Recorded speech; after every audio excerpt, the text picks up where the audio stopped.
Boa noite, pessoal. Meu nome é Joab, eu sou baiano aí de Salvador, sou residente aqui do HC, da USP, Neurologia. Também fiz a prova de título de Clínica Médica este ano. E tenho um cursinho para pessoas que vão fazer a prova do SUS Bahia já há alguns anos, era mais restrito. Neste ano eu resolvi ampliar um pouco, consegui prever muitas questões que caíram no R1.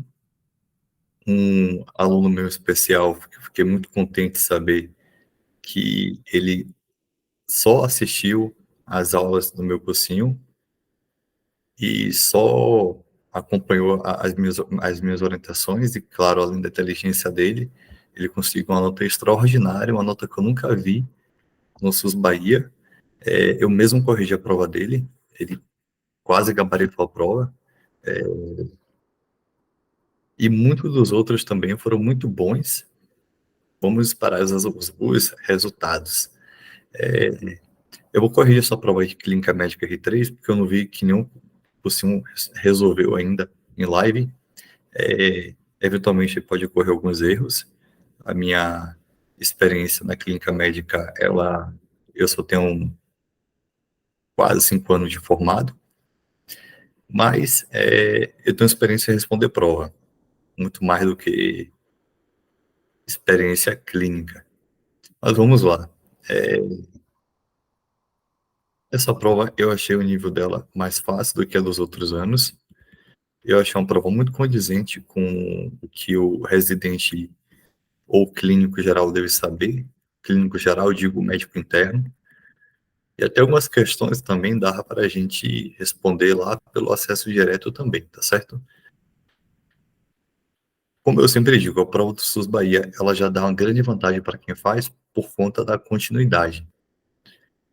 E por conta dessa continuidade que eu digo, questão 1, 2 e 3, dá para você fazer deduções, induções, analogias. Vamos para essa primeira questão, que trata-se de um homem de 58 anos de idade, histórico de tabagismo, encontra-se internado por pneumonia. Eu sempre digo que na prova, nada está por acaso. Ele é tabagista, pneumonia. Uma pneumonia, será que é uma DPOC exacerbada, né? Há 2 dias, tendo apresentado piora clínica e necessidade de intubação traqueal. Procedimento realizado sem intercorrência, com tubo bem posicionado. Pouco após a intubação, o monitor mostrou uma saturação de oxigênio de 80%, mantida mesmo com o aumento da FO2 de 100%, mantida mesmo com a manutenção da FO2 de 100% do ventilador, que causou aumento da resistência das vias aéreas. Checado todo o circuito do ventilador, a gente lembra do DOP, né? A gente tem que checar o circuito sempre, tem que sempre verificar se nada de mecânico está errado ali na ventilação do paciente, antes de pensar em outras causas, né? Não tendo sido encontrada obstrução. Tentativa de aspiração não demonstrou secreção importante de vias aéreas, ou seja, não tinha rolha, não tinha obstrução do sistema, o circuito funcionando. E aí decidiram por iniciar a ventilação manual. E uma vez que iniciaram, a ausculta estava com murmúrios vesiculares reduzidos, além de sibilos expiratórios difusos. A pressão arterial estável, frequência cardíaca também, neste momento. Aí ele perguntou, entre as seguintes medicações, indica aquela que provavelmente foi usada na intubação e levou o quadro descrito. Nesse tipo de paciente aqui, a gente tem uma preferência em intubar com propofol ou ketamina, e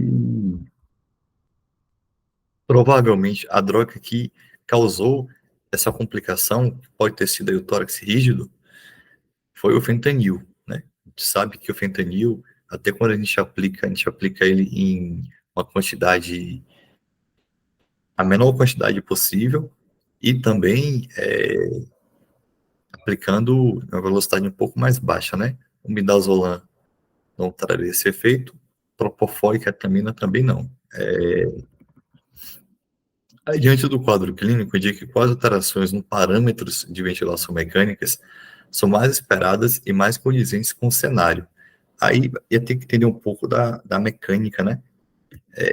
Das curvas, desses conceitos de pressão de platô, redução do pico, aumento. E o que é que acontece? A gente sabe que está tendo uma dificuldade de ventilar, ou seja, está tendo aumento da resistência. Eu acredito que a própria questão falou isso aqui, aumento da resistência. A própria questão já deu spoiler. Se está tendo um aumento da resistência, a gente sabe que o cálculo da resistência é a pressão de pico menos a pressão de platô sobre o fluxo. Ou seja, o que é que pode aumentar aí a resistência?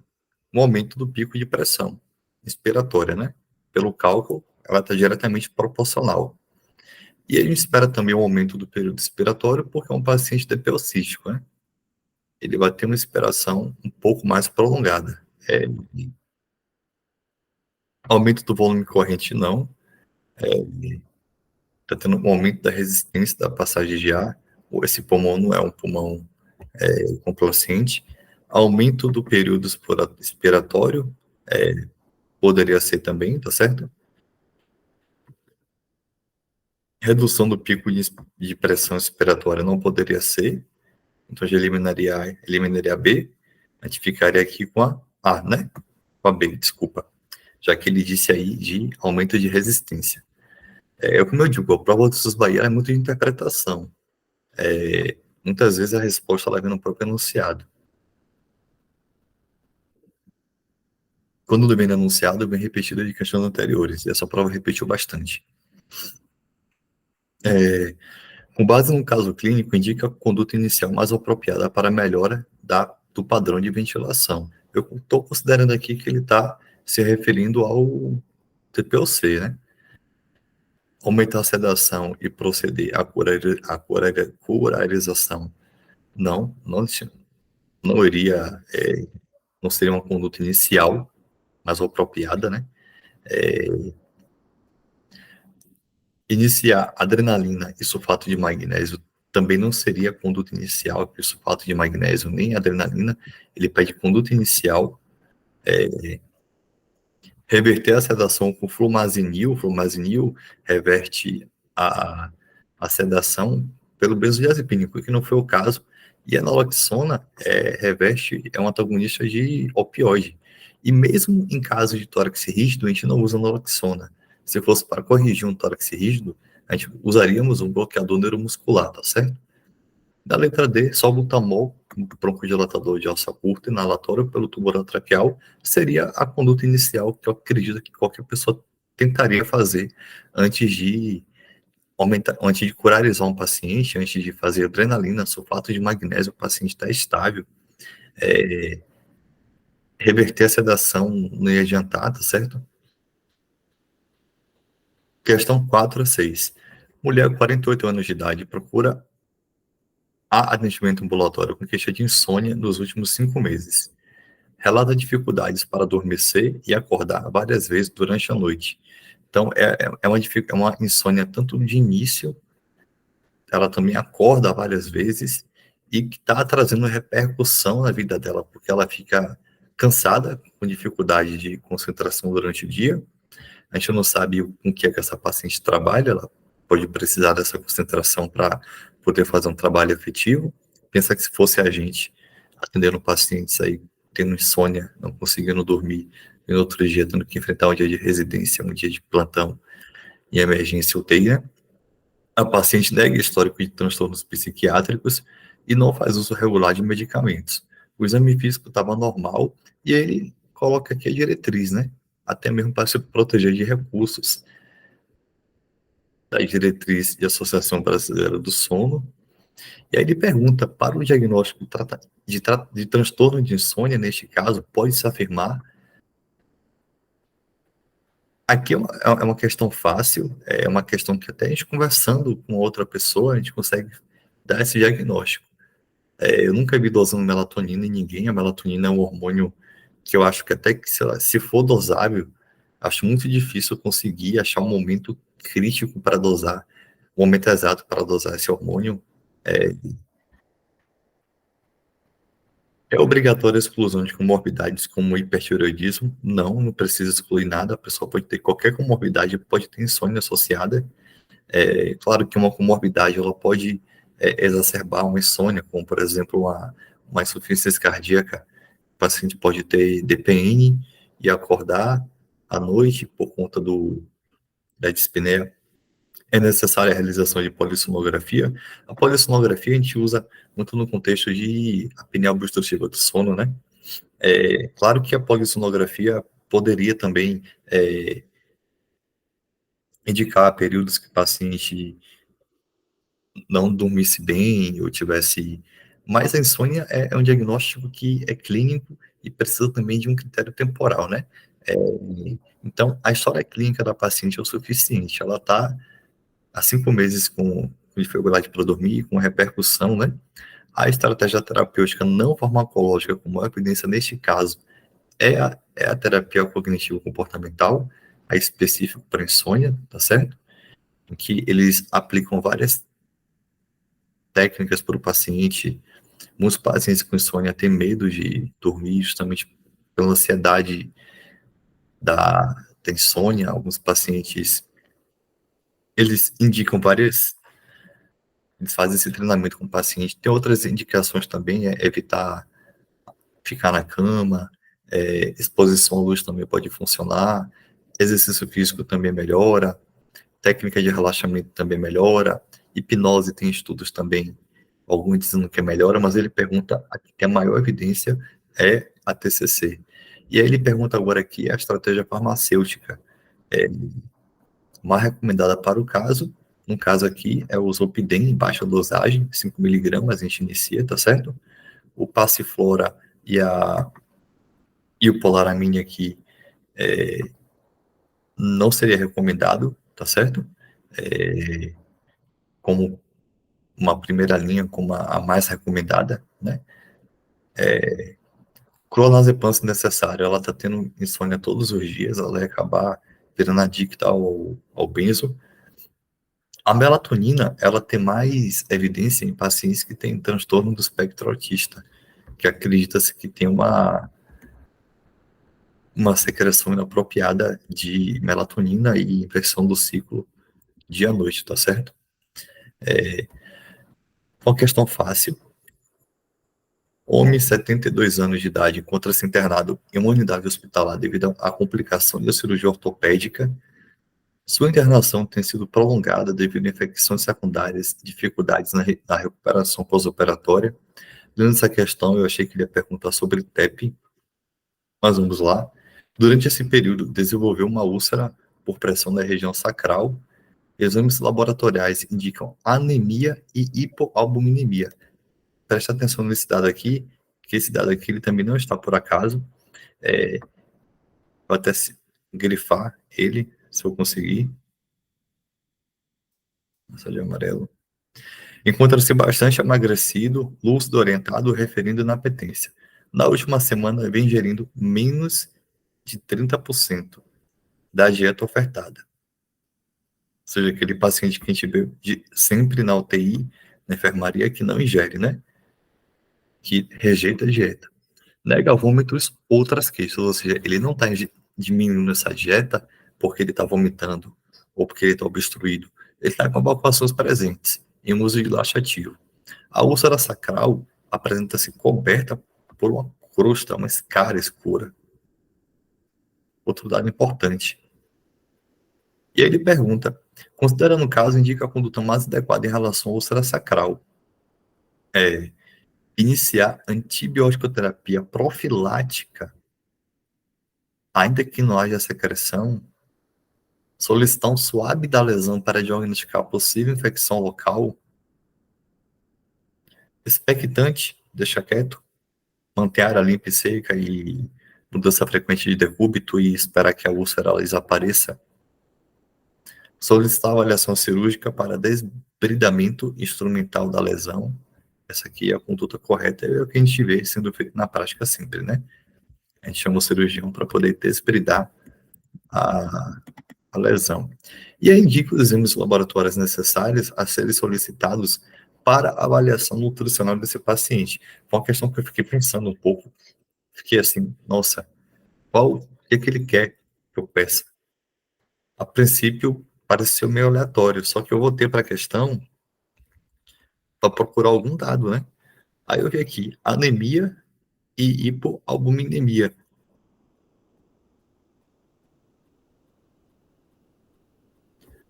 Anemia, hipoalbuminemia e cirurgia ortopédica em um homem. Lembrar que a mulher tem toda aquela questão do estrogênio, né? Aqui foi um homem. Aí o que ele quer que a gente diga com isso? Vitamina D, por conta da fratura, vitamina B12 e perfil de ferro pela anemia. Vitamina K, não, não vejo por que solicitar. Vitamina E, também não. Albumina até poderia entrar como critério para a gente solicitar, mas obviamente ela vai estar baixa, né? O paciente está desnutrido. E a própria questão já disse que ele está com hipoalbuminemia, ou seja, ele já solicitou albumina, você vai solicitá-la de novo para quê? Então, eu não marcaria a letra A por conta disso. A letra C, TTPA, assim, porque ele quer avaliar essa via aqui. O paciente não está tendo nenhum tipo de sangramento. E lembrando que quando a gente até quer ver função hepática, a gente vê até o RNI, né? O TP. Paratormônio também, não entendi. Não sei que ele quis que a gente pensasse em um hipopara por conta de uma para justificar algum distúrbio ósseo, mas também não faz sentido. Triglicérides não. Pediria talvez se ele tivesse uso de NPT. Enzimas pancreáticas, se ele tivesse com diarreia, estatorreia, se fosse um paciente etilista pesado, aí sim eu pensaria em pedir essas enzimas pancreáticas. Mas vamos lá. Diante do quadro clínico, indica a terapia nutricional mais apropriada para este paciente. Essa questão aqui é repetida, galera.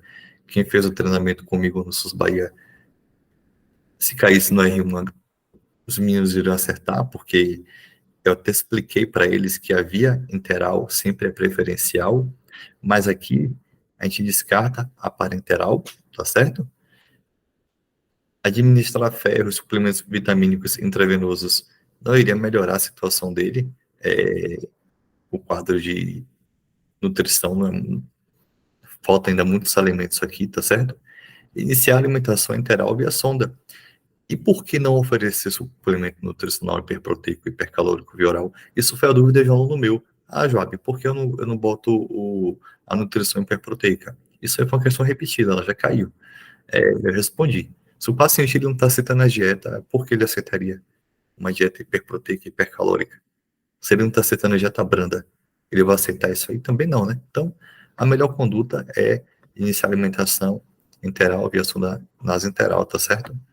E também foi a mesma resposta da questão que caiu em 2021 na prova de cirurgia de R3. Essa questão aqui também ela já caiu mais de 40 vezes e eu falei para os meninos também, gente, esse aqui vai cair, vai cair, vai cair. Não caiu no R1, caiu no R3, uma pena. Um homem de 25 anos de idade, procedente de zona rural, é admitido em um hospital terciário para investigação devido à febre há 4 meses. Eu sempre falei, galera, febre prolongada. A gente vai pensar nas colagenoses, né? A prova gosta muito de falar de artrite idiopática juvenil, quando era criança, de doença de estilo do adulto, ou alguma doença hematológica. Mas por que esse zona rural aqui? Era o que eu ensinava para eles. Marquem isso aqui, zona rural. Se ele botou zona rural que não foi por acaso, ele quer te tendenciar para um diagnóstico. Aí ele veio para um hospital terciário, ou seja, preste atenção para o local onde o paciente está, para a investigação devido a essa febre, perdeu peso, nega comorbidade, exame físico, apresenta-se descorado com hepátis pleno. Outra coisa muito comum dessa doença, que a gente conversou bastante no curso, a ausculta cardiorrespiratória sem alterações, aí ele tem aqui uma pancitopenia. E essa pancitopenia, eu ainda perguntei para os meninos por que ocorria pela infiltração lá do protozoário lá na sua forma amastigota, né? Isso aqui é um calazar. Uma questão repetidíssima. Ela cai todo ano na prova de pediatria GR+, que a gente respondeu todas, né? Tanto eu quanto meus alunos. Todo ano tinha lá o calazar. E ele perguntava assim, o exame complementar inicial mais indicado para confirmar o diagnóstico da hipótese principal é o mielograma. Tanto que ainda perguntaram, é biópsia, é aspirado? Bom, aqui meu mielograma tá ótimo. E em relação ao caso, indica a terapia farmacológica mais adequada. Lembrando que aqui é tratamento de malária, aqui é tratamento de hepatite, aqui é tratamento de tuberculose. Fico aqui fortalecendo a lipossomal, porque é um quadro mais grave, né? Lembrar que outra coisa patognomônica desse tipo de questão, quando cai o RK39, eu sempre faço vínculos mentais. RK39 calazar. E leishmaniose, quando é a forma cutânea, a gente usa o antimaniol pentavalente, o glucantinho.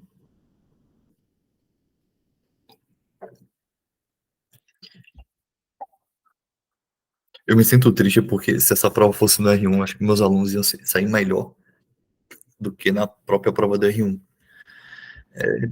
Mulher 35 anos de idade, isso aqui também foi dito, e já é uma questão também que é repetida, já caiu também no Bahia em uma prova discursiva. Procura UBS com queixa de hipertensão arterial, recentemente diagnosticada. Então, tem 35 anos, ela deu entrada em uma emergência hipertensiva, em 35 anos. E ela tem história de pressão alta na família, queixa-se de fraqueza muscular, parestesia e fadiga, fraqueza muscular, parestesia. Isso aqui pode ser explicado por vários motivos, mas um deles pode ser uma hipocalemia. Há alguns meses, relatório de alta de internação recente refere que ela deu entrada por edema agudo de pulmão, uma pressão aí de 200%. Aí ele pergunta, com base no quadro, indica o exame mais apropriado para avaliação inicial, considerando o diagnóstico mais provável. Epidemiologicamente, entre as hipertensões arteriais secundárias, a mais provável é o hiperaldo primário, tá certo? Em que você pode ter um adenoma na adrenal produzindo tanto aldosterona quanto também cortisol. Então, nesses casos, mesmo a gente suspeitando de um hiperaldo primário, a gente tem que investigar também o cortisol, tá certo? Lembrar que, nesse caso aí, gera um hiperaldosteronismo hiporreninêmico, porque não é o rim que está causando essa, essa ativação do eixo aí da aldosterona, da renina, aldosterona, angiotensina-aldosterona. E a aldosterona tem aquele efeito de espoliar o potássio e o hidrogênio, né? Levando a hipocalemia e a alcalose metabólica, para poder manter sódio e água, né, no corpo. A gente faz a dosagem sérica de aldosterona e também faz atividade de renina plasmática, né, para poder fazer a relação. Cortisol sérico seria até legal também investigar, mas a gente não pede o cortisol sérico, né, se a gente quisesse investigar um CUSH, a gente pediria o salivar, pediria o de 24 horas, ou o melhor de tudo, que é o teste da supressão da dexametasona. Dosagem de metanefrinas e ácido vanil-mandélico urinários. Pensando em felcromocitoma, aí seria um caso em que apareceria uma pessoa com sudorese, dor de cabeça, palpitação, sensações de terror. Então, a resposta aqui é dosagem sérica de aldosterona e atividade de renina plasmática, né? Para poder fazer o diagnóstico. Na USP é muito comum também, quando ficar os níveis de dosagem sérica de aldosterona ou a relação com a atividade da renina plasmática, ou mesmo com a da renina, porque os cortes são diferentes se você dividir pelo nível da renina ou pela atividade da urina plasmática, pode pedir também um teste da furosemida, tá certo? Que é feito. Entre os seguintes distúrbios iônicos, indica os mais provavelmente associados ao caso, aí seria uma hipocalemia e uma calose metabólica. Com base nas informações, indica a classe medicamentosa mais apropriada e que deve constar na prescrição, aí é a espironolactona, né? É um bloqueador do receptor de aldosterona. Ele foi até legal aqui, porque ele colocou já o nome da classe, né? Caso alguém não lembrasse. Eu acho muito improvável.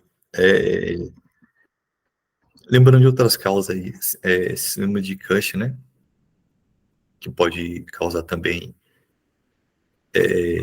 hipertensão secundária, apneia obstrutiva do sono, SARS, que o paciente teria ronco, sonolência diurna, estenose de artéria renal, que pode causar também, veria assimetria nos rins, aí seria um hiperaldo hiperreninêmico, lembrando que o exame é ultrassom Doppler, né? Ou pode fazer também outros exames de imagem. Lembrando que o ultrassom Doppler, embora todo mundo pense que é obrigatório fazer, a gente faz só se for mudar a conduta. Se for um paciente que a gente já saiba que não vai fazer nenhum tipo de revascularização ou nenhuma conduta terapêutica a nível de intervenção, também não precisa ser feito. E no caso isso do ultrassom para procurar ultrassom, lembra que na hipertensão renovascular, a gente tem a estenose arterial renal, em idosos é mais comum por aterosclerose, em mulheres jovens é mais comum por fibrodisplasia. E ela pode ter também fibrodisplasia em várias partes do corpo, não só na artéria renal. Aqui é um outro caso interessante também de uma doença básica do dia a dia, que é o diabetes mellitus, um homem de 60 anos, tem DM tipo 12 a 15 anos, procura OBS queixando-se de formigamento e sensação de dormência nos pés, piorando ao longo dos últimos meses. As queixas pioram à noite. Relata também dificuldade em controlar a glicemia, apesar de estar seguindo as orientações da dieta e tomando a medicação prescrita. Ao exame físico, observa a sensibilidade cutânea plantar reduzida e o reflexo aquileu reduzido bilateralmente. Então, ele já tem aí um pé de risco, né? Considerando a diretriz da Sociedade Brasileira de Diabetes, diante do quadro clínico e de um mecanismo fisiopatológico predominante da queixa atual, a gente sabe que não é por compressão do axônio, não é esclerose de neurônios sensoriais, tanto é que ele pode até ter comprometimento motor também, certo? É, não são microaneurismas perineurais, são desmielinização dos axônios periféricos, é por isso que o paciente perde a sensibilidade, a primeira a perder a vibratória, depois vai perdendo os outros tipos de sensibilidade, podendo até perder a sensibilidade motora também, na pior das hipóteses, casos muito graves. Indique a abordagem terapêutica de primeira linha para o quadro descrito, vitamina E a gente não vai utilizar, a gente não vai dar tramadol para o paciente, porque a gente sabe que tem muito efeito colateral e não é não é a melhor medicação para poder tratar esse tipo de dor neuropática. Ele não está sentindo essa dor, esse formigamento por déficit de vitamina B12, não tem nada aqui que indique. Provavelmente por neuropatia mesmo. E o que a gente usa muito para tratar é a prescrição da gabapentina, certo? Gabapentina ou pregabalina, que é a resposta correta. Pelo mesmo mecanismo fisiopatológico atual, é provável encontrar, e aqui é uma questão também que foi um pouco de raciocínio, o paciente diabético ele tem também desautonomia, né? E, e o que explicaria uma desautonomia aí seria a disfunção erétil, que é comum ocorrer, e diarreia.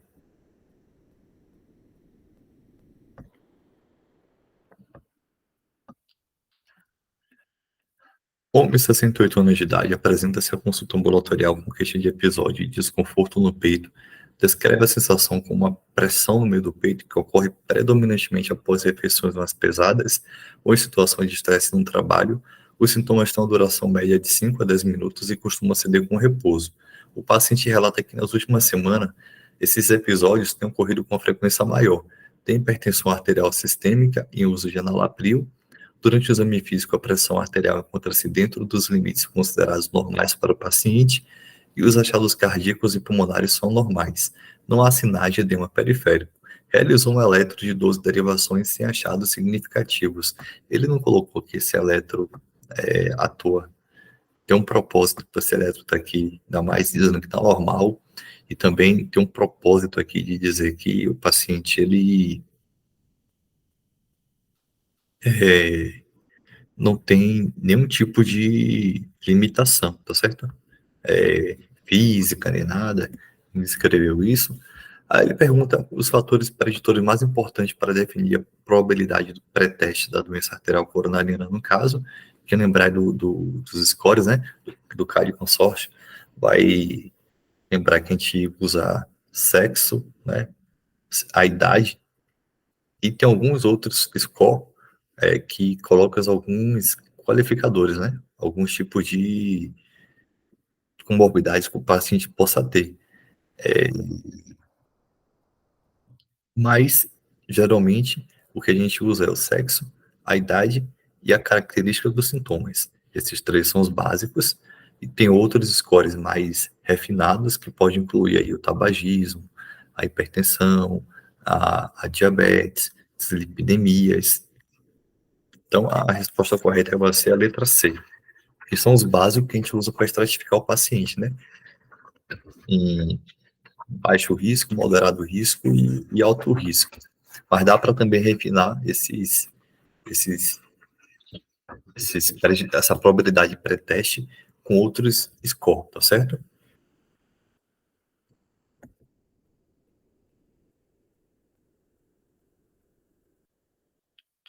Esse paciente aqui a gente vê que ele é hipertenso, ele já tem um qualificador, ele tem uma idade um pouco mais elevada, 68 anos, ele é homem, é, ele tem uma dor que piora com o esforço, melhora com o repouso.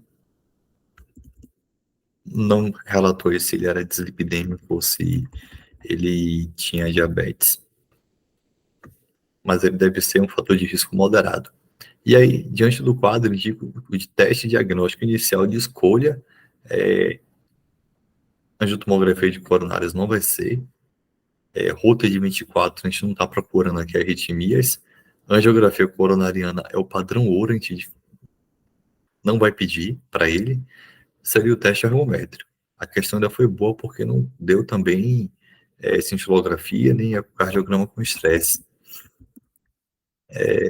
Indique medidas terapêuticas de primeira linha para alívio sintomático da dor torácica descrita. O antiaginoso, o melhor antiaginoso para usar na DAC crônica é o beta-bloqueador. E a gente também sempre tem que deixar o medicamento de resgate, né? Que a gente usa o Isordil. Então, a resposta aqui que contempla os dois é o atenolol associado ao Isordil, se necessário. A gente não vai usar a S para melhorar a dor. A gente não vai usar a ivabradina. A ivabradina é medicamento que pode ser usado na EC. Ela inibe a corrente IF, né? A losdipiano também não. É um bloqueador de canal de cálcio que também ele pode reduzir a angina, mas ele não é de primeira escolha, tá certo? Mulher, 24 anos de idade, chega ao UPA acompanhada de uma amiga após ter sofrido violência sexual, há 3 horas. A paciente está visivelmente abalada e refere ter sido agredida sexualmente por um desconhecido enquanto voltava para casa no interior da noite. Demonstra medo e angústia. Durante o exame físico, são observados sinais de ansiedade e desconforto. Não há evidência de lesões traumáticas externas. Diante do relato, indica a conduta imediata mais apropriada. É, realizar a testagem rápida para infecções sexualmente transmissíveis e iniciar as profilaxias, ele está pedindo a conduta imediata, mais apropriada. Imediata. É como se fosse assim, a primeira coisa que eu vou fazer quando o paciente chegar no pronto-socorro.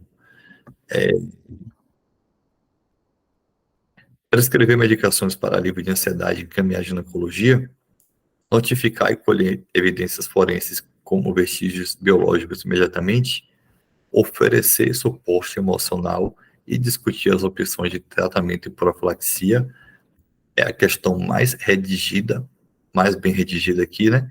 E é que mais se destaca aqui com conduta imediata, né? Antes de qualquer coisa, a gente vai fazer o acolhimento. Então, é uma questão também muito fácil, uma questão que dá para fazer, que dá para responder independente do assunto, tá certo? É sempre vai acolher o paciente, né? Paciente que eu digo que chega estável. Aí ele pede as intervenções terapêuticas indicadas para esse paciente. É muito tentador marcar a letra D, porque ela tem 3 horas de evolução, né? Mas só que o esquema tá errado, né? É o Dolutegra. Imunoglobulina para hepatite B e hepatite C, isso aqui não existe. Vacina para hepatite B, perfeito. Ceftriaxona, perfeito, para poder evitar a gonorreia, por exemplo. E o levonorgestrel, que é a contracepção de emergência, tá certo? É a correta. A letra B tá errada por causa de ivermectina, né? A, a escabiose não é uma DST.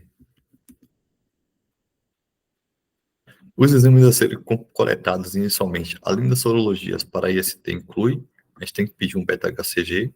Então, assim, tendo beta-HCG em uma mulher em período fértil, tem que fazer. Ah, mas se eu der o levonorgestrel e a paciente estiver grávida, vai abortar? Não. Levonorgestrel é uma progesterona. Progestação, não dá nada.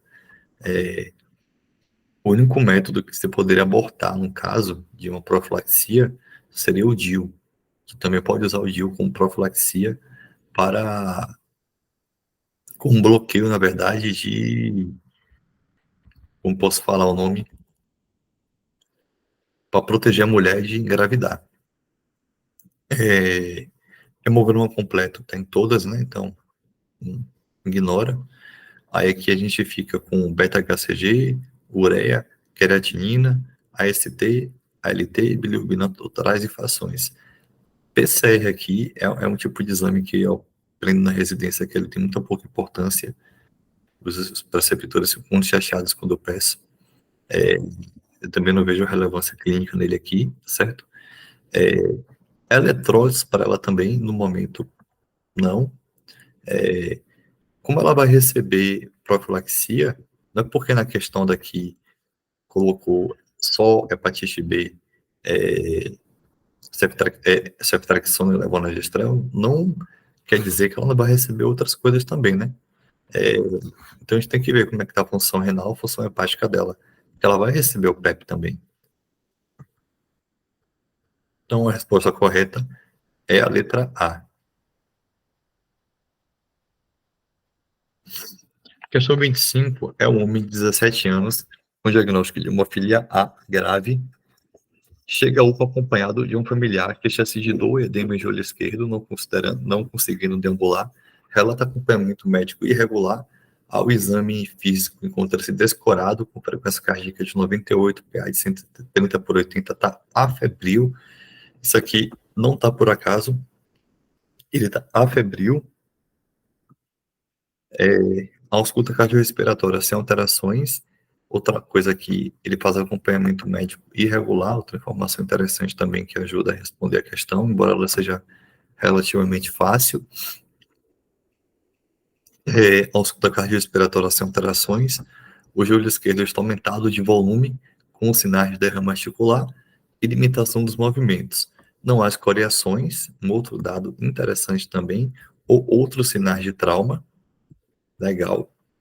Isso indica a gente alguma coisa. Ausculta cardiorrespiratória sem alterações. Outro dado legal também. Tá tudo ok. Então, na letra A, na 25, o que ele bota? A artrocentese é imprescindível. Essas questões que vêm com essas palavras imprescindível, obrigatória, mandatória, é, independente do assunto, ela tem de estar errada, tá certo? Então, uma tática de prova assim, eu dificilmente marco uma coisa que diz isso. Devido à possibilidade de artrite séptica, o menino tem uma hemofilia A, ele tá com tratamento irregular, tá com hematoma espontâneo, hemartrose, o que a gente aprende na faculdade, né? A característica mais clássica aí dessa hemofilia, tá febril, não tá com queda do estado geral, frequência cardíaca boa, não tem por que eu pensar em artrite séptica. A ausência de evidência de trauma afasta a possibilidade de hemartrose. Então, a ausência de evidência de trauma, beleza, afasta também é uma palavra pesada, tá certo? E assim, a hemartrose, ela pode ocorrer de forma espontânea, então, ou pode ser um trauma bem leve, que não causou nenhum tipo de escoriação e não deixou evidência de trauma, então não seria a correta também, eu não marcaria também. Ainda que se eu não soubesse nada desse assunto, eu não marcaria essa letra. A artrocentese deve ser evitada, sendo realizada apenas se hemartrose volumosa. Já é uma questão um pouco mais bem redigida, né? É, ela diz que deve ser evitada, mas ela restringe, mas ela coloca uma situação que pode ocorrer. E é como eu ensinei para os meus alunos, aprenda a responder prova, que pode vir assuntos que você não sabe, mas você pode, pela redação da questão, chutar de forma consciente, né? Letra D. O diagnóstico exige artrocentese, devendo ser realizada a contagem de hemácia no líquido sinovial. Que diferença faria a, esse número de hemácias se você fizesse a artrocentese e visivelmente visse um coágulo ou um hematoma, ou se visse sangue, né? Então, a letra C é a correta, sim, deve ser evitada e deve ser feita apenas se hemartrose volumosa. É a correta. Aí, diante do quadro clínico, indica a medida terapêutica imediata de primeira escolha. A gente lembra que hemofilia A é o fator 8, né? Hemofilia B é o fator 9. Então, a resposta correta aqui vai ser a infusão do fator 8 intravenoso. Claro que se não tiver o fator 8 intravenoso, a gente pode usar outras coisas que contenham o fator 8, tá certo? Como o plasma, por exemplo, contém o fator 8. O ácido tranexâmico, ele não iria, não seria a medida terapêutica imediata de primeira escolha. Crio precipitado também não. E o complexo protrombínico inibe para usar intoxicação por cumarínico, né? Dos fatores aí 2, 7, 9 e 10, nem envolve o fator 8, tá certo? Indique nos exames laboratoriais desse paciente o achado provavelmente encontrado. Aqui, como o fator 8, para quem lembra, o fator 8 é 8, 9, 11, 12 é da via intrínseca, né? É o 10 da via comum e, se eu não me engano, o fator 7 é da via extrínseca. Então, a gente sabe que aqui a via intrínseca, ela vai estar alterada, tá certo? E a via extrínseca vai estar normal. A via tecidual vai estar normal. Então, o tempo de protrombina, o TP, ele vai estar normal e o alargamento do tempo de tromboplastina parcial ativada, o TTPA, ele vai estar alargado. Fiz uma confusão aqui. Novamente, fator 8 vai ter uma deficiência de fator 8. O fator 8, ele está responsável aqui pela via do TTPA, né, que é o fator 8, o 9, o 11 e o 12, convergindo aí para o fator 10, para a via comum. E o tempo de protrombina está relacionado ao fator 7, né, que é o que a gente vê o RNI. ele vai estar normal, que ele só olha o fator 7, e aqui ele olha o fator 8, 9, 11 e 12. Então aqui ele vai estar largado, porque vai ter uma deficiência do fator 8. Então a resposta certa é a letra C.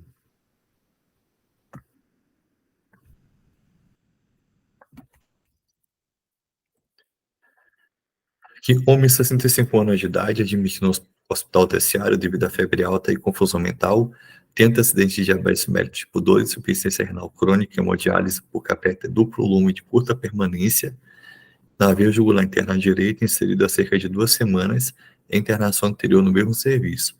Ao exame físico, o paciente apresenta-se febril, com demais sinais estáveis. Está desorientado, nota-se eritema no local de inserção do catéter. A ausculta cardiorrespiratória sem alteração, acho que aqui ele está querendo que a gente não pense tanto em sopro novo, em pneumonia, tá com esse catéter, tá com epidemia no catéter, então assim, a primeira hipótese vai ser infecção de catéter, né?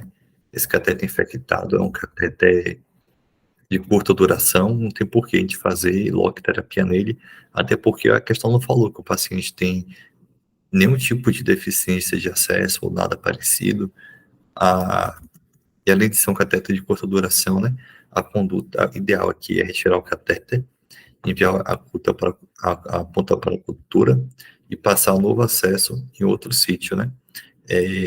Eu acredito que ainda deveria ser coletado uma hemocultura com sangue do catéter, até antes mesmo de retirar o catéter. Retirar o catéter, passando outro acesso no mesmo sítio por fio guia, de jeito nenhum. Coletar a hemocultura do sangue do catéter e do sangue periférico, para avaliar a necessidade de retirada. Isso aqui poderia até fazer, mas a gente sabe que esse catéter está infectado, está com eritema no local de inserção do catéter. Acho que essa informação aqui foi para tender para tirar o catéter, tá certo? O catéter poderá ser mantido desde que realizada a logoterapia após coleta de hemoculturas, também não. O agente infeccioso mais provável, também é uma questão repetida, é o Staphylococcus aureus, já caiu já essa questão de catéter, perguntando o que fazer com o catéter, e era realmente tirar o catéter, o resultado a resposta da questão anterior, e perguntou também a gente mais comum que é o Staphylococcus aureus, e indique a medida mais adequada para evitar nova infecção no paciente, realizar hemocultura de rotina, assim, vai evitar uma nova infecção, a hemocultura no mínimo iria detectar a infecção, mas não iria evitar uma nova infecção no paciente. Fazer antibiótico terapia profilática durante as idas à clínica de diálise com um paciente com um corpo estranho, passar catéter duplo lume semi-implantável de longa permanência, provavelmente aqui é essa a resposta, né? Ele tem menor potencial de infeccionar. E fazer trocas rotineiras do catéter de diálise, variando o sítio de punção até você causar um acidente no paciente, ou estenosar, trombosar as veias dele. E ele chegar em uma situação que vai ter que levar para o cirurgião vascular, pegar o catéter, passar o catéter no centro cirúrgico.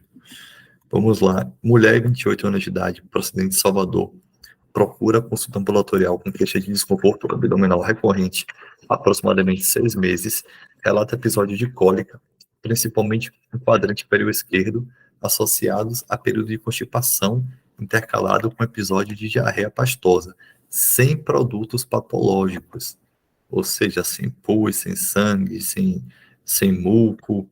Isso aqui já exclui já doença inflamatória intestinal. Além disso, a paciente menciona a presença de sensação de distensão abdominal. Ela não perdeu peso, não marcaria celíaca. Além disso, a paciente menciona a presença de sensação, exame físico sem alterações, exceto por sensibilidade à palpação profunda de fossa ilíaca esquerda. Então, se a gente lembrar dos critérios de Roma, o paciente, ela tem dor abdominal, beleza? É um critério obrigatório. Essa dor abdominal, ela tem que estar no mínimo há 3 meses. Aqui, ela já colocou essa periodicidade. Quem lembrasse do critério de Roma, que tem um período, já ficaria tendendo já a marcar uma síndrome do intestino irritável. Lembrar também que a paciente, ela tem dor Deixa eu checar aqui.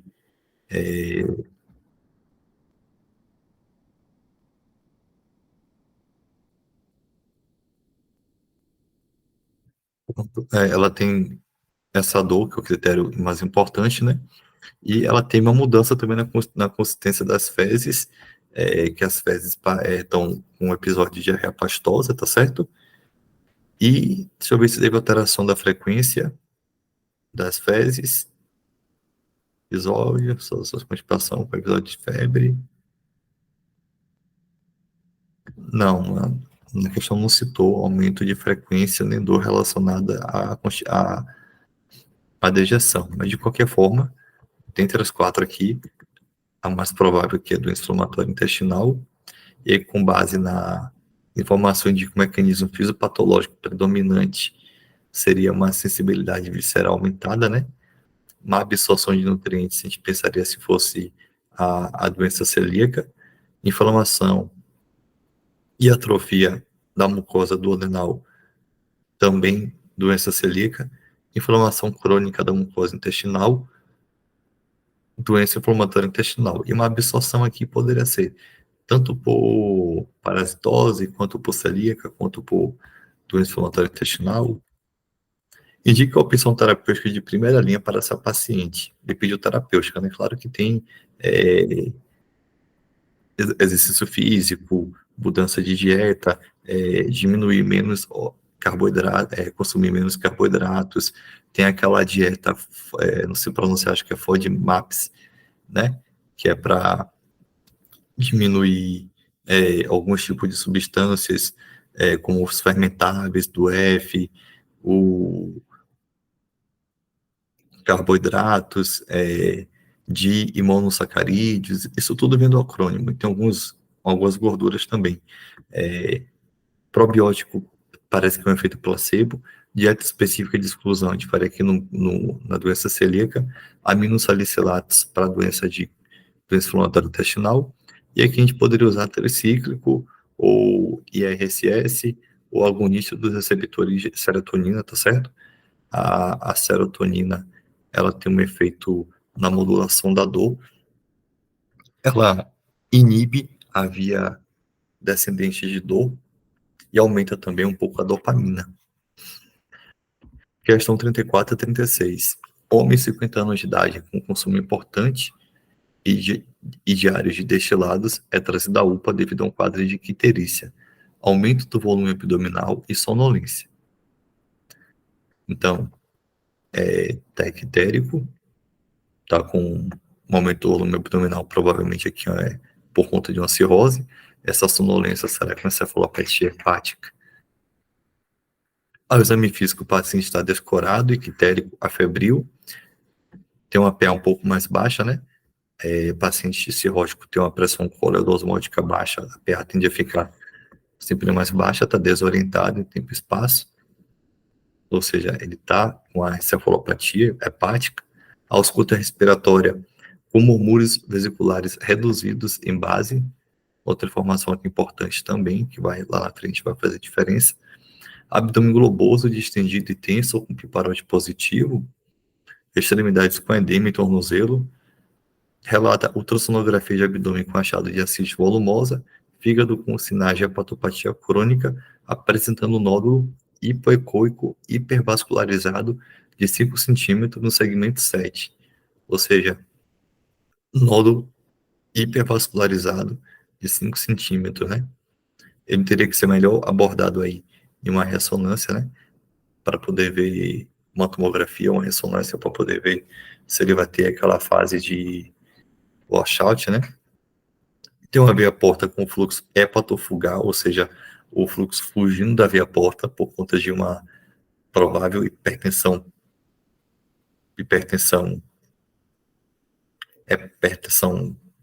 porta, né? Portal. E também tem uma circulação colateral, esplenomegalia. Então ele tem aí é um paciente muito comum que chega na residência, chega na enfermaria, na emergência. Em relação ao diagnóstico do nódulo desse paciente, pode-se afirmar Só tomar um café, que eu tô gravando aqui de madrugada, que é a hora que as crianças estão dormindo. É, é obrigatório a realização da biópsia do nódulo. Ó, gente, palavra obrigatória, desconfie, tá certo? Eu sempre faço isso em prova. Na minha prova de título, que foi dificílima, caíram coisas totalmente aleatórias. Eu usei dessa técnica aí quando eu não fazia ideia do que eles queriam. Eu já não marcava. A realização da biópsia do nódulo para confirmação diagnóstica e definição terapêutica, quem sabe que no CHC a gente não biopsia, né?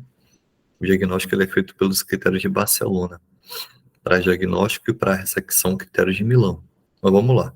A tomografia ou ressonância é suficiente para manejo terapêutico do nódulo, prescindindo da biópsia, sim, porque você vai ver lá um tipo de lesão com uma hipervascularização, um acharte e de um fígado cirrótico, vai ser um CHC, muito provavelmente.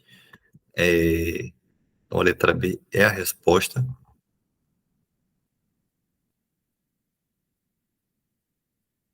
A elevação da alfa-fetoproteína associada ao achado ultrassonográfico é suficiente para a definição terapêutica? Não, a gente pede a ultrassom com alfa-feto de 6 em 6 para poder fazer o rastreio, né? Dependendo também, pode ser de 3 em 3 meses.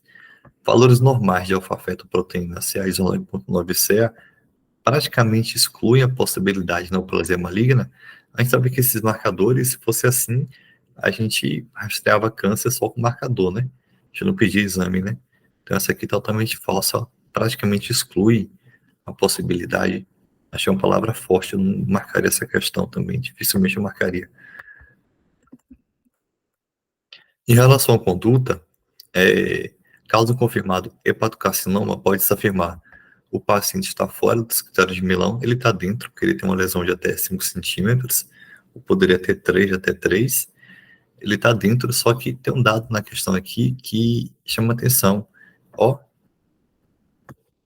consumo importante e diário de destilados, tá certo? É, então, eu acredito que por isso que essa questão aqui, ela dá, a resposta vai ser que ele está dentro, mas ele está contraindicado o transplante, né? Então, a gente está contraindicado o transplante.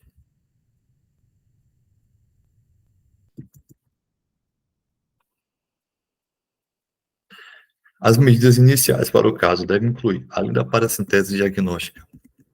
Aqui é mais uma coisa de interpretação, eu demorei um pouco para entender essa questão, mas pensando bem, eu consegui resolver. É, como eu disse, como eu falei bastante para os meus alunos do SUS Bahia, a gente treinou todas as provas de R3, então a gente ficou um pouco malicioso em responder essas questões, né? Aqui ele fala que os murmúrios vesiculares estão reduzidos em bases, né? O paciente, ele é um paciente cirrótico, ele tem uma ascite, ele de alguma forma descompensou. Essa descompensação, claro que a gente tem que pensar em PBE, né?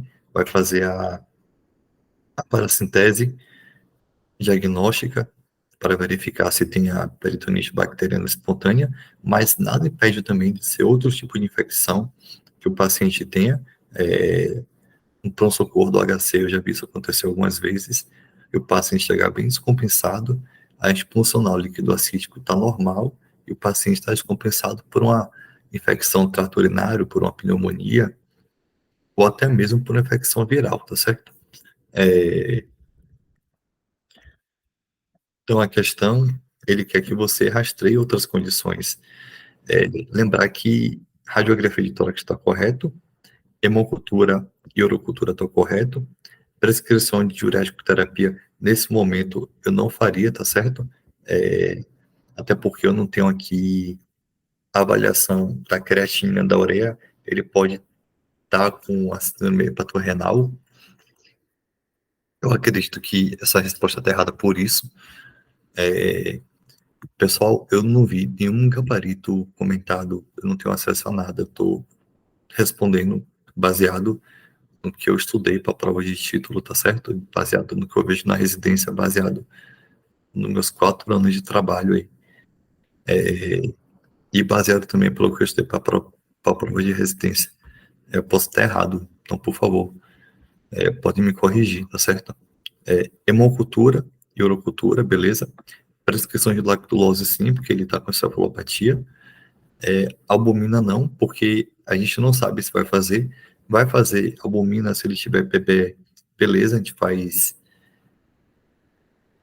albumina, faz também se tirar 5 litros, mais que 5 litros de líquido acítico. A gente também faz albumina, mas até então a gente não sabe o quanto a gente vai drenar desse líquido acítico, tá certo? Para ver se vai fazer albumina ou não. E a gente não sabe também se ele está com PBE, tá certo? Se ele tiver com PBE, ele vai estar com mais que 250 polimorfonucleares, né? E a gente faz 1,5 gramas por quilo, preferencialmente nas primeiras 6 horas, e no terceiro dia a gente faz 1 grama por quilo, tá certo?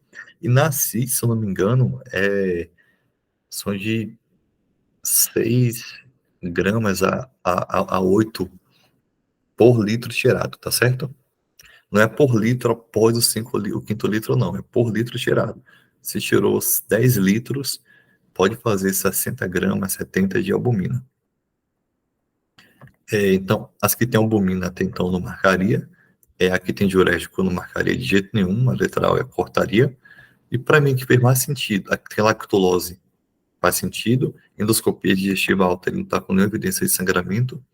Para mim, que fez mais sentido é radiografia de tórax para investigar pneumonia, hemocultura e urocultura para investigar uma infecção de corrente sanguínea, aqui para investigar uma infecção trato urinário ou uma sepse aqui, da hemocultura também, e prescrever lactulose. Claro que a albumina, claro que a ceftriaxona, elas podem entrar, mas no momento ainda não, tá certo? Então, a correta é a letra D. É o que eu sempre falo também para os meninos que preste atenção no que a questão está perguntando, porque às vezes ele pergunta uma coisa que é no momento e que as outras condutas podem ser feitas, mas não é naquele momento que ele está pedindo, para não se antecipar. Essa questão que ela já repetiu, ela é uma questão muito parecida, só que cai na prova de pediatria do R3 todo ano, cai na prova de R1 também. Uma mulher de 28 anos de idade procurou OBS com queixa de prurido intenso, lesões na pele que vem se manifestando de forma recorrente há alguns anos. De antecedente, relata asma em uso de corticoide e broncodilatador inalatório. Ao exame físico, observa-se a presença de placas eritematosas e descamativas em regiões flexoras. Está aqui muito clássico. Punho, fossa cubital, fossa poplítea. Além de que a palavra aqui que para mim define lignificação da pele em algumas áreas. Considerando o caso, ela pede aí o diagnóstico mais provável e é uma dermatite atópica, gente. Assim, outra coisa aqui que fala a favor da dermatite atópica é o quadro de ela ter asma. Ter asma, tá certo? Dentre os fatores listados, aqueles mais associados à condição descrita antecedência familiar de alergia. Vamos ver se ela tem?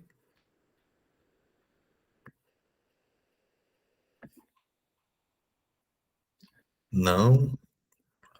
Exposição solar excessiva não seria fator de risco. Consumo elevado de alimentos ricos em gordura, não. Banho de piscina frequente também não.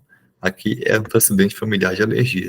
Quem sempre pergunta, quando tiver um paciente com alergia atópica, asma, rinite e dermatite, se tem algum irmão, tem um pai, tem uma mãe que tenha também atopia, né? Sempre pergunta isso. E a abordagem, primeira linha para o tratamento dessa condição é o corticosteroide tópico, né? Só que na prova de pediatria, quando o bebezinho, às vezes, eles botam hidratante como a primeira linha, se não melhorar, um corticoide tópico de baixa potência. É uma questão que ela também é repetida. Para quem treinou aí por prova do SUS Bahia, acertou. Que foi uma questão sacana, né? Eu fiquei na dúvida muito entre a A e a B, fiquei sem saber que marcar. Por mim, as duas eram respostas, mas depois de muito pensar, eu descobri por que mulher de 32 anos de idade procura atendimento ambulatorial com queixa de fadiga persistente, artralgia e erupção cutânea em áreas fotoexpostas há 6 meses. Aqui já está um pouco clássico do que é. A paciente também relata episódios de febre intermitente não ferida. Ao exame físico, a paciente apresenta ictérica, uma cruz mais 4, descorada, 2 cruzes mais 4, erupção cutânea em região malar e dorso nasal, poupando o sulco nasolabial. E com dor a palpação das articulações das mãos e punhos. Todo mundo lendo essa questão aí pensando, nossa, ali, tomara que pergunte o que é lúpus aí. Mas não perguntou isso não. Vamos lá, observam-se ainda úlceras orais e região de palato e língua não dolorosas. Auscultação, alterações, espaço de trópio ocupado. Já tem uma esplenomegalia aí, de leve. Aí ele pergunta, em vez de perguntar pelo critério mais novo, né, o critério Geolar, ele vai perguntar o critério de Slick. Pode-se afirmar a presença de cumbis diretos positivo fecharia o diagnóstico? Tá lá no critério de Slick que fez. Hipocomplementemia fecharia o diagnóstico? C3, C4 fecharia? Claro.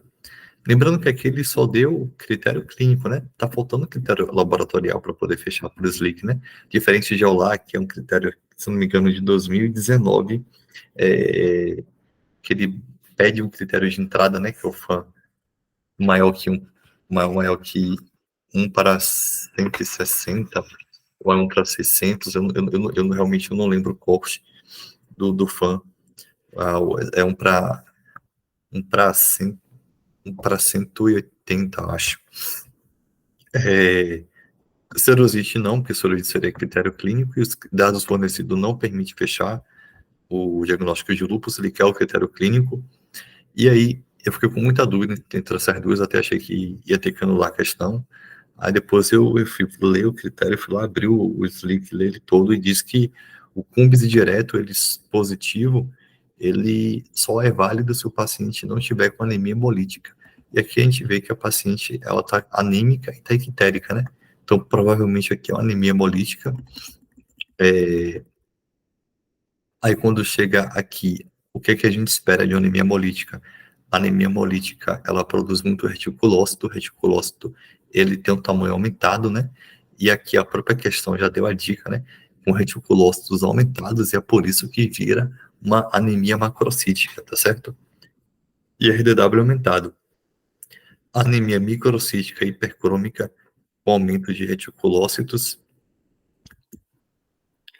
Anemia hipercrômica, eu só lembro de esferocitose. Anemia normo com RDW elevado, anemia microcística hipocrômica com reticulócitos aumentado, aí seria, no caso de anemia ferropriva, fazendo correção. Em relação ao quadro de tratamento farmacológico inicial, eu fico um pouco na dúvida também, porque como ela tem um quadro de anemia, seria um lúpus moderado, né? Mas assim, o inicial seria o corticosteroide, né? O primeiro que iniciar. Que até se fosse colocar algum outro, iria associar o corticoide. Homem de 65 anos de idade, uma questão repetida e bem batida já de prova de R3, de cirurgia e de clínica médica também. Homem de 65 anos de idade admitido em hospital terciário devido a um quadro de dispenia progressiva, tosse produtiva com hemoptise e perda de peso no intencional de 10 kg nos últimos 3 meses. O paciente possui histórico de tabagismo crônico, ou seja, tabagismo crônico, importante essa informação. Ao exame físico, é observar a taquipneia, cianose perioral e presença de estertores crepitantes em bases pulmonares. O exame de imagem demonstra uma massa pulmonar central, importante aqui, à direita. O paciente possui uma radiografia de tórax prévia de um ano atrás, em que não se observa nódulos, ou seja, é uma neoplasia, esse está clássico, tanto que nas alternativas ele nem considerou outra coisa. E lembrando que no tabagista crônico, os tumores mais comuns são os epidermóides de pequenas células, lembrando que por ele ser central aí, e por esse crescimento tão rápido em um ano, por esse quadro de hemoptise, esse quadro mais dramático, a gente pensa no de pequenas células, tá certo? Lembrando que cada tumor desse, ele pode dar algumas síndromes paraneoplásicas. O mais comum hoje é o adenocarcinoma de pulmão, que é um tumor mais periférico. Lembrando que às vezes eles pedem biópsia, que nesse caso seria uma broncoscopia. Aqui pode fazer uma biópsia por toracotomia ou biópsia a céu aberto. A 43, lembrar que carcinoma de pulmão, de células escamosas, eles dão aquela síndrome paraneoplásica da hipercalcemia, porque produz o PTH símile, né? O carcinoma de pulmão de pequenas células, a CIAD pode dar aquela que parece a miastenia graves, que tem um padrão decremental, a síndrome de Ito-Lambert, pode dar também síndrome de Cush. Adenocarcinoma de pulmão, se eu não me engano, é o que causa a osteoartropatia hipertrófica. Isso aqui eu lembro da prova de R1. E câncer de pulmão de células grandes, ou de não pequenas células, é que causa o tumor de Pancoast, principalmente o tipo epidermoide, né?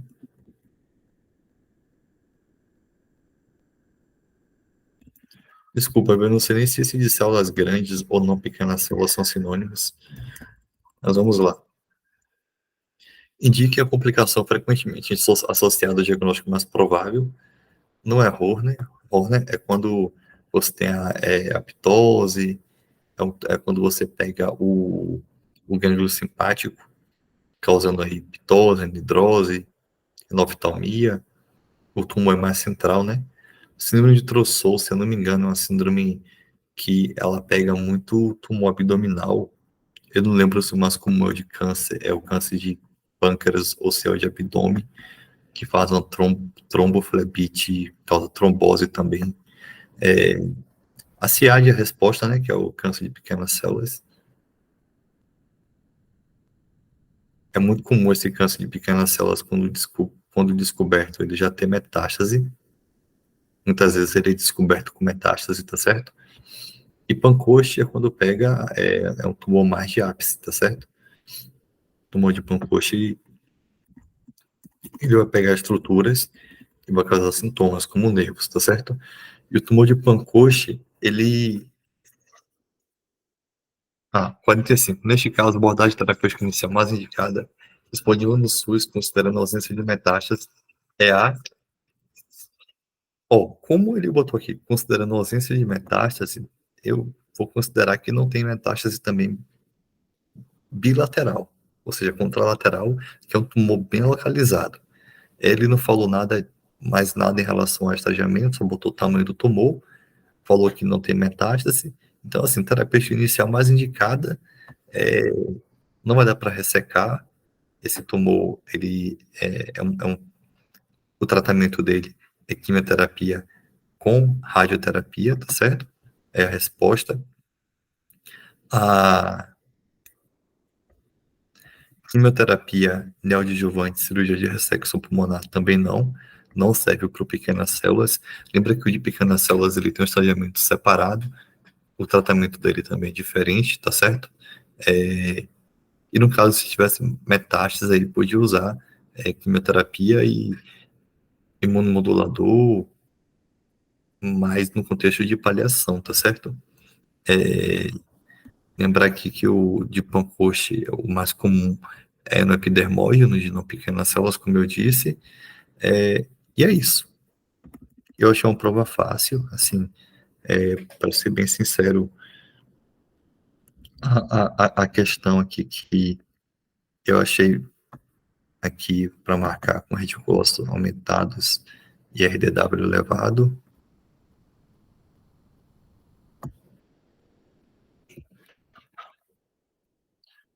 que é a presença de comprometimento anemia fecharia diagnóstico.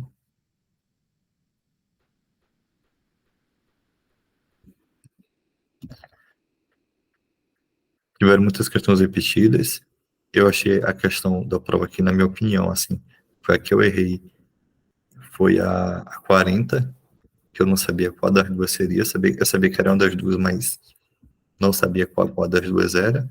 Essa aqui foi repetida, foi fácil, essa aqui também foi fácil, a 34 também deu para acertar, aqui também dá para um raciocínio bom fazer.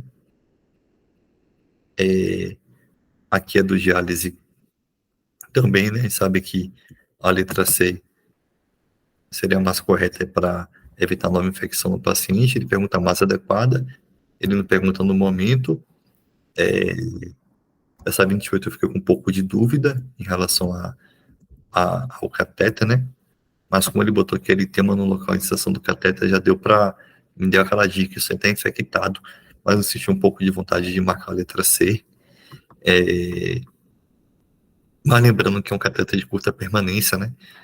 Dá para tirar ele, não teria grandes problemas. A letra A, ela tá obviamente mais correta.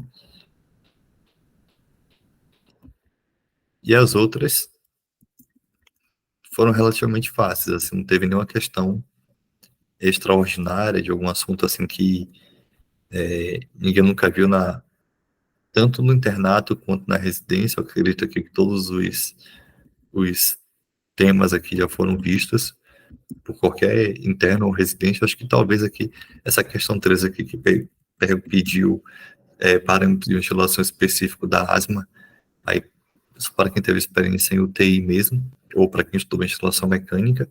E essa síndrome aqui do tórax rígido, eu acho que é isso, não tenho certeza. Foi fentanil. Então é isso, pessoal. Espero que tenham gostado. Eu estou fazendo essa prova para os meus alunos do PSU Alagoas, tá certo?